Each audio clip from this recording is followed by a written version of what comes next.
ඔයාගේ ෆෝන් එකෙත් මෙන්න මේ විදියට ඩිස්ප්ලේ ගියොත් ඔයා මොකද කරන්නේ? ඉතින් ඔයාට ලේසි උත්තරයක් තියෙනවා මම අලුතෙන් ෆෝන් එකක් ගන්න.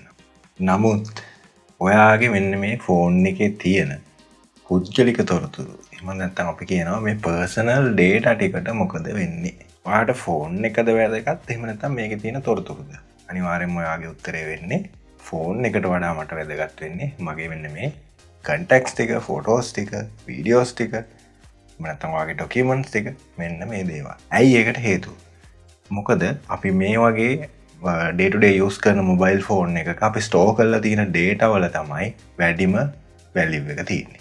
ඉතින් ඒක නිසා මෙන්න මේ විදිහට ෆෝන් එකක ඩිස්ප්ලේ එකක් ගියොත් කොහොමද අපි මෙන්න මේ ඩේටා ටික නිවැරදිව රිකවර් කරගන්නේ? මේ වගේ ඩිස්ප්ලේ ගියපු ෆෝන් එකක් ටච් වෙන්නේ නැති වුණත් කොහොමද අපි රිකවර් කරගන්නේ? අපිට ෆෝන් එකක් ගන්නවා කියන එක සල්ලි තියෙනවා නම් ගන්න පුළුවන්. නමුත් මෙන්න මේ ඩිස්ප්ලේ ගියපු ෆෝන් එකක වෙන්න පුළුවන්. එහෙම නැත්නම් සම්පූර්ණයෙන්ම ඩිස්ප්ලේ එක පේන්නේ නැති ෆෝන් එකක වෙන්න පුළුවන්. මේ ඩේටා කියන එක ඉතාමත් වැදගත් මාතෘකාවක්. ඉතින් අද අපි කතා කරන්න යන්නේ කොහොමද මෙන්න මේ වගේ ඩිස්ප්ලේ ගියපු ෆෝන් එකක්, ඒ වගේම තමයි ටච් වෙන්නේ නැති ෆෝන් එකක් ඩිස්ප්ලේ එක අඩුම ගානේ පේනවා නම් මෙන්න මේ වගේ මූලික අධීරයේදී අපි කොහොමද මෙන්න මේ අපේ තියෙන දත්ත ටික රිකවර් කරගන්නේ?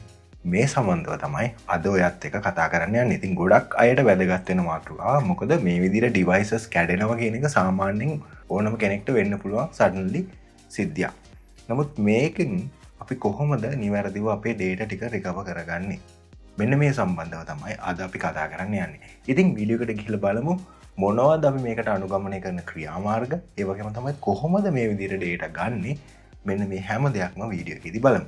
ඉතින් අමිලනෙට් YouTube channel එකට ආලුත් කෙනෙක් නම් මතක ඇතුවම subscribe කරගෙන යන්න. මේ වගේ interesting videos ඉස්සරහටත් බලන්න අවශ්‍ය නම් notification icon එකත් on කරලාම තියාගන්න. එහෙමනම් වැඩි කතා නැතුව ඉක්මනටම යමු. පට්පට් ගාලා ආද වීඩියෝ එකට. හරි, ඉතින් වීඩියෝ එක හඳුන්වන වෙලාවේ ඕගොල්ලන්ට මම පැහැදිලිවම කිව්වනේ මොකක්ද අපි මේ අද කතා කරන්න යන්නේ කියලා. ඉතින් ඕනම කෙනෙක්ට සඩන්ලි වෙන්න පුළුවන් සිද්ධියක් තමයි ඔයාගේ ෆෝන් එක වැටිලා ඩිස්ප්ලේ එක යනවා වෙන්න පුළුවන්. එහෙම නැත්නම් වෙන මොන හරි හේතුවක් නිසා ඔයාගේ ෆෝන් එකේ ඩිස්ප්ලේ එක යනවලු.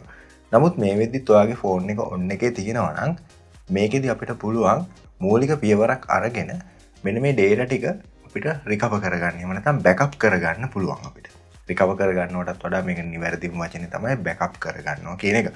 එතකොට මෙන්න මේ බෑකප් කරගනිද්දී අපිට ක්‍රම කිහිපයක් අනුව කරන්න පුළුවන්. මේක අපිට ජංගම දුරකථනය හරහා පරිගණකයට සම්බන්ධ කරලා කේබල් එකක් හරහා බෑකප් කරගන්න පුළුවන්. එහෙම නැත්නම් වයර්ලස්ලි මේක බෑකප් කරගන්න හැකියාව තියෙනවා මේ වෙද්දී. ඒ වගේම තමයි ඔයගොල්ලන්ට පෙන් ඩ්‍රයිව් එකක් එහෙම නැත්නම් SD කාඩ් එකකට මෙන්න මේ ඩේටා ටික ට්‍රාන්ස්ෆර් කරගන්න පුළුවන්. එතකොට මෙන්න මේ වගේ සිනාරියෝස් කිහිපයක් තියෙනවා. ඉතින් මෙතෙන්දී ඕගොල්ලුන්ගේ ඩිස්ප්ලේ එක ටච් වෙන්නේ නැති අවස්ථාවකදී කොහොමද මෙන්න මේ වැඩේ කරගන්නේ? මේක තමයි ගොඩක්ම වැදගත්. ඕනම කෙනෙක්ට ඩේටා බෑකප් කරගන්නවා කියන එක කරන්න පුළුවන් මුලින්. නමුත් මේ වගේ දෙයක් වුණාට පස්සේ මේ ඩේටා ටික ගන්න කොහොමද? කන්ටෙක්ස්ට් ටික, ෆොටෝස් ටික, වීඩියෝස් ටික, ඔයාගේ ඩොකියුමන්ට්ස් ටික මෙන්න මේ වගේ දේවල් කොහොමද අපි බෑකප් කරගන්නේ? ඔයාගේ ෆෝන් එක ටච් වෙන්නේ නැත්නම්. හරි, අපි බලමු පළවෙනිම සෙනාරියෝ එක තමයි මේ විදිහට ෆෝන් එක ටච් වෙන්නේ නැත්නම් කොහොමද අපි මෙන්න මේ විදිහට ඩේටා බෑකප් කරගන්නේ කියලා. දැන් මම ඕගොල්ලන්ට කිව්වා දැන් අපේ ෆෝන් එක වැටෙනවා. ෆෝන් එක වැටිලා මෙන්න මේ විදිහට අපිට ෆෝන් එක ටච් කරන්න බෑ. ඩිස්ප්ලේ එක මේ විදිහට පේනවා.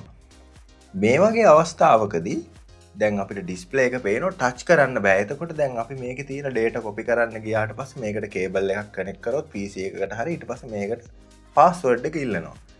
මේ වගේ අවස්ථාවකදී දැන් ෆෝන් එක අන්ලොක් කරගන්න විදියක් නැහැ. අපිට ෆින්ගර්ප්‍රින්ට් එක වැඩ කරනවා නම් යම් කිසි chance එකක් තියෙනවා මේ විදිහට side mounted fingerprint එකක් වගේ තිබ්බොත් මේක වැඩ කරන්න. ඒ වගේම තමයි rear mounted එකක්, සමහරක් විට in display fingerprint එකක් මේ වගේ අවස්ථාවකදී වැඩ නොකර යන්න හැකියාව තියෙනවා බොහෝ දුරට. එතකොට මේක දැන් මේ විදිහට fingerprint එක දැනට වැඩ කරනවා. අනිත් කිසිම option එකක් මේ විදිහට වැඩ කරන්නේ නැහැ. ඉතින් මේ වගේ අවස්ථාවකදී අපිට පුළුවන් පුංචි වැඩක් කරන්න. ඒතර දැන් මේක ටච් වෙන්නේ නැත්නම් අපි කොහොමද මේක කොපි කරගන්නේ? හරි. මේකට ඔප්ෂන් එකක් තියෙනවා.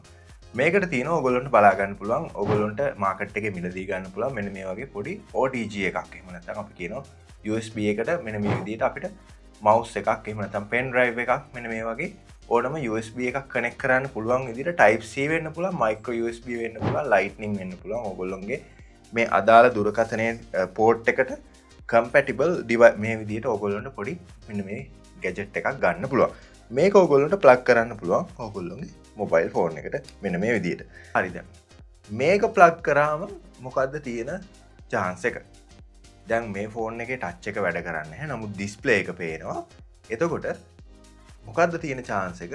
අපිට මේක ක්‍රියාත්මක කරන්න පුළුවන් මෙන්න මේක හරහා. ඒ කොහොමද? මේකට අපිට පුළුවන් මේ විදිහට mouse එකක් plug කරන්න. හරි. mouse එකක් plug කරාට පස්සේ මම ඔයගොල්ලන්ට පෙන්නන්නම්. මේ විදිහට බලා ගන්න පුළුවන් mobile phone එක තියෙනවා.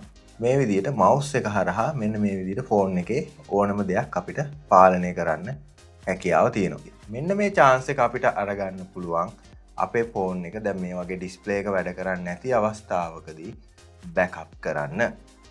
එතකොට ඕගොල්ලෝ මේ වගේ අවස්ථාවකදී මුලින්ම කරගන්න ඕන දෙයක් තමයි ෆෝන් එකේ about කියන section එකට ගිහිල්ලා ඕගොල්ලන්ට පුළුවන් මේකේ build number කියන එකට 7 පාරක් tap කරලා මේකේ developer mode එක on කරලා USB debugging කියන එක on කරගන්න. ඇයි මෙහෙම කරන්න කියලා මං ඊළඟට ඕගොල්ලොන්ට කියලා දෙන්නම්. දැන් මේ කේස් එකේදී ඕගොල්ලොන්ගේ ඩිස්ප්ලේ එක වැඩ කරන්නේ නැතුව ගියොත් මොන හරි හේතුවක් නිසා මේ ඩිස්ප්ලේ එක පේන්නේත් නැතුව ගියොත් ඕගොල්ලොන්ට මෙතනින් එහාට මේකේ access එක නැති වෙනවා. එතකොට අපි USB debugging on කරලා තිබ්බොත් අපිට පුළුවන් මෙන්න මේ mobile phone screen එක PC එකකට share කරගන්න හැකියාව තියෙනවා USB cable එක හරහා. ඒ කොහොමද කියලා මම දැන් ඕගොල්ලොන්ට පෙන්නන්නම්.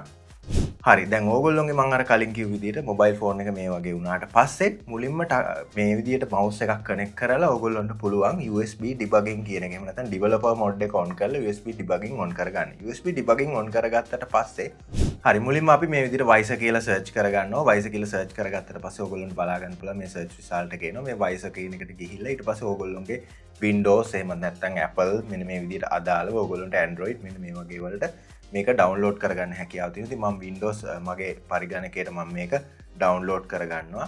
මේක ඩවුන්ලෝඩ් වෙලා ඉවරුනාට පස්සේ මේ විදිහට ඕපන් කරගන්නවා. ඕපන් කරගන්න කලින්ම අපි මොබයිල් ෆෝන් එකේ අර මම කලින් කිව්ව විදිහට USB debugging එහෙම නැත්නම් අපි developer mode එක on කරලා USB debugging කියන එක අනිවාර්යයෙන්ම on කරගෙන ඉන්න ඕන. කේබල් එක හරහා කනෙක්ට් කරන්න නම් ඊට පස්සේ මෙන්න මේ Wiser application එක අපි ඕපන් කරලා මේ මොබයිල් ෆෝන් එක PC එකට කනෙක්ට් කරපු ගමන්ම මොබයිල් ෆෝන් එකෙන් අපිට ප්‍රොම්ප්ට් එකක් දෙනවා මේකට allow කරන්න කියලා. ඉතින් මේක always allow කියන එක අනිවාර්යයෙන්ම active කරලා ඕගොල්ලෝ මේකෙන් ඉස්සරහට යන්න. මොකද ඊට පස්සේ අපිට මේකෙදි නැවත permission දෙන්න අවශ්‍ය නැහැ. අපේ display එක වැඩ කරන්නේ නැතුව ගියත් අපි මේ ෆෝන් එකේ password එක දාන්න නම් අපිට පුළුවන් අපේ පරිගණකයේ keyboard එක හරහා ෆෝන් එක unlock කරගන්න හැකියාව තියෙනවා. ඉතින් මෙන්න මේ options ටික තියෙන නිසා අපිට පුළුවන් පහසුවෙන්ම අපේ data ටික backup කරගන්න. හරි. මේක ඇවිල්ලා තව එක් ක්‍රමයක්. ඊට පස්සේ මම ඔයගොල්ලන්ට කිව්වා අපි pen drive එකකට එහෙම නැත්නම් portable hard disk එකකට අපිට මෙන්න මේක backup කරගන්න පුළුවන් කියලා. හරි. මේක කොහොමද කියලා දැන් ඔයගොල්ලන්ට පෙන්නන්නම්. මෙතෙන්දිත් අපි අර OTG එක එහෙම නැත්නම් අපි කියනවා මෙන්න මේ OTG එක පාවිච්චි කරනවා. OTG එකක් පාවිච්චි කළා අපිට පුළුවන් pen drive එකක් මේකට පහසුවෙන්ම connect කරගන්න හැකියාව තියෙනවා. මේ විදිහට අපි සාමාන්‍ය pen drive එකක් අරගෙන අපේ mobile phone එකට මෙන්න මේ විදිහට කනෙක්ට් කරගන්න හැකියාව තියෙනවා.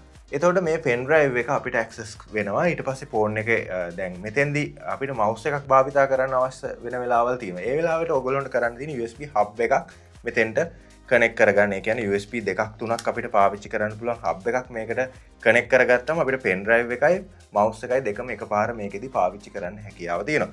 එතකොට මෙන්න මේ වගේ එක ක්‍රම හරහා අපිට පුළුවන් මේක backup කරලා මේ data ටික එළියට ගන්න. එතකොට මේ දේවල් වෙන්න කලින් අපිට තව option එකක් තියෙනවා. ඕගොල්ලන්ට පුළුවන් ඕගොල්ලන්ගේ වැදගත්ම දේවල් මෙතෙන්දි සාමාන්‍යයෙන් GB 15ක වගේ cloud storage එකක් දෙනවා Google එකේ. Google Drive එකේ. ඉතින් Google Drive එකට ඔයාගේ photos ටික backup කරලා තියන්න පුළුවන්. Google Photos වලට ඔයාගේ photos ටික backup කරලා තියන්න පුළුවන්.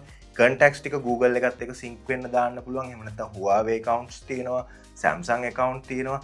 මේ විදිහට මොබයිල් ෆෝන් කම්පැනි එකෙන්ම දීලා තියෙන මෙන්න මේ accounts වලට ඕගොල්ලන්ට backup වෙන්න දාන්න හැකියාව තියෙනවා. ඕගොල්ලෝගේ contacts ටික, messages ටික මෙන්න මේ වගේ දේවල්. ඒ වගේම සාමාන්‍යයෙන් ඕගොල්ලෝ ෆෝන් එකක් භාවිතා කරද්දී මාස 6කට සැරයක්වත් අඩුම බෑකප් එකක් අරගෙන තියාගන්න ඕගොල්ලොන්ට හැකියාව තියෙනවා. පෙන් ඩ්‍රයිව් එකකට වෙන්න පුළුවන්, එහෙම නැත්නම් PC එකකට වෙන්න පුළුවන්. මොන හරි ක්‍රමයකින් ඕගොල්ලෝ බෑකප් එකක් අරලා තියාගන්න. ඒකෙන් ඕගොල්ලොන්ට ලොකු වාසියක් වෙනවා. මොකද ෆෝන් එක මොන හරි හේතුවක් නිසා සම්පූර්ණයෙන්ම වැඩ කරන්නෙම නැතුව ගියත් ගැටලුවක් නෑ. මොකද data ටික ඕගොල්ලොන්ගේ ආරක්ෂා වෙලා තියෙනවා.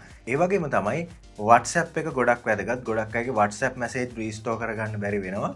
ඉතින් ඒක නිසා ඕගොල්ලෝ බලන්න ඕගොල්ලෝගේ ෆෝන් එකේ WhatsApp එකට ගිහිල්ලා WhatsApp එකේ ඕගොල්ලන්ට බලා ගන්න පුළුවන් chat කියන option එකට ගියාට පස්සේ මේ chat එකේ තියෙනවා chat backup කියලා option එකක්. ඒතර මේ chat backup එක ඕගොල්ලන්ට පුළුවන් Google Drive එකට support කරන විදිහට හදාගන්න. ඒ කියන්නේ Google Drive එකට chat එක දවස ගානේ backup වෙන්න හදන්න පුළුවන්. ඉතින් එතෙන්දී ඕගොල්ලන්ට තියෙන chance එක තමයි මොන හරි හේතුවක් නිසා ෆෝන් එක reset වෙලා වෙන්න පුළුවන්. මේ ෆෝන් එක වැඩ කරන්නේ නැතුව වෙන්න පුළුවන්. ඕගොල්ලෝ වෙන ෆෝන් එකට WhatsApp මේ නම්බර් එක ලින්ක් කරපු ගමන්ම ඒ Google account එකෙන් sign in වෙනවා නම් ඒ mobile phone එකෙන් ඕගොල්ලන්ට පුළුවන් මේ backup එක restore කරලා ඕගොල්ලෝම තිබ්බ හැම message එකක්ම photo එකක්ම video එකක්ම restore කරගන්න හැකියාව තියෙනවා මෙන්න මේ option එක හරහා. ඉතින් මම හිතනවා ඕගොල්ලොන්ට ෆෝන් එකක් වැඩ කරන්න නැති වෙච්ච සිනාරියෝ එකකදී කොහොමද mobile phone එකක් backup කරගන්නේ කියලා මම කියලා දුන්නා. ඒ වගේම තමයි අර කලින් කිව්වා වගේ ෆෝන් එකක් වැඩ කරන්න නැති වෙනකන් ඉන්න එපා. බෑකප් එකක් ගන්න පුළුවන් නම් මාස 6කට සැරයක්වත් අඩුම ගානේ බෑකප් එකක් අරගෙන තියාගන්න. ඕගොල්ලෝගේ ෆොටෝස් ටික, කන්ටැක්ට්ස් ටික, ඒ වගේම තමයි කන්ටැක්ට්ස් ටික පුළුවන් තරම් Google එකට ෂෙයා කරලා තියන්න. මොකද ඕනම වෙලාවකදී ඕගොල්ලන්ට මේකෙදි රීස්ටෝර් කරගන්න හැකියාව තියෙන නිසා. ඉතින් මෙන්න මේ වගේ ඔප්ෂන්ස් ඕගොල්ලන්ට යූස් කරන්න පුළුවන් මොබයිල් ෆෝන් එක මේ data ආරක්ෂා කරගන්න. ඉතින් මම හිතනවා ඕගොල්ලන්ට වැදගත් වුණා කියලා මේ වීඩියෝ එක වැදගත් වුණා කියලා හිතනවා නම් තවත් යාළුවොට ෂෙයා කරන්න පුළුවන්. ඒ වගේම තමයි මේ වගේ තවත් අලුත් වටින වීඩියෝ එකක් කරන් තවත් දවසකින් හම්බෙමුද. එතෙක් ඔයාලට සුබ දවසක් කියලා ප්‍රාර්ථනා කරනවා. ගිහිල්ලා එන්න මම අමිත්.